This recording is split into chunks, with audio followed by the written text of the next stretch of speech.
নমস্কার, আমি অ্যাস্ট্রোলজি শ্রী তাপস আচার্য। আমার ইউটিউব চ্যানেল আপনাদের সবাইকে স্বাগতম। আশা করি আপনারা ভালো আছেন, সুস্থ আছেন। 2024 এপ্রিল মাস।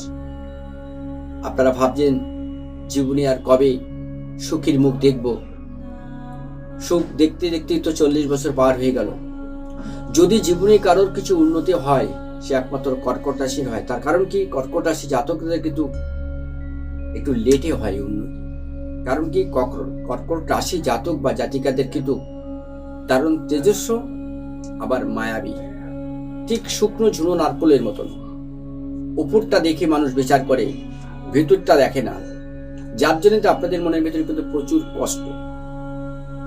এই প্রচুর কষ্টের কারণে কিন্তু আপনাদের জীবনে মাঝে সাঝে আপনারা ওষুধ খান। কারণ একে তাকে যাকে তাকে আপনারা বিশ্বাস করেন, অর্থ ধার দেন, সেই অর্থ কিন্তু আপনারা ফিরে পান না। মানসিক দিক থেকে ক্রমশই আপনারা ড্যামেজ হয়ে যাচ্ছেন।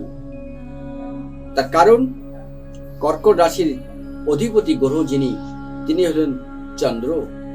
এই চন্দ্র হলো আমাদের মনের পরে একটা চাপ সৃষ্টি তৈরি করে, আবেগ প্রবণতা বাড়ায়। যার কারণের জন্য আজকে কর্কট রাশির জাতক বা জাতিকারা অনেক ঠক্কর খেয়ে, অনেক আঘাত খেয়ে, তবে ওরা কিন্তু একটা জায়গায় পৌঁছায়।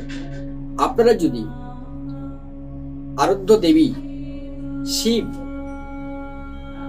এবং হনুমানজিকে যদি আপনারা পুজো করতে পারেন, তাহলে কিন্তু আপনার সমস্ত বাধা দূর হয়ে যাবে। আপনি সমস্ত কষ্ট থেকে আপনি মুক্তি পাবেন। আপনারা শুধু হনুমানজিকে এবং ভগবান শিবকে আপনারা শুধু পুজো করুন, দেখবেন আপনাদের জীবনে কিন্তু একটা মিরাকেল পরিবর্তন আসবেই।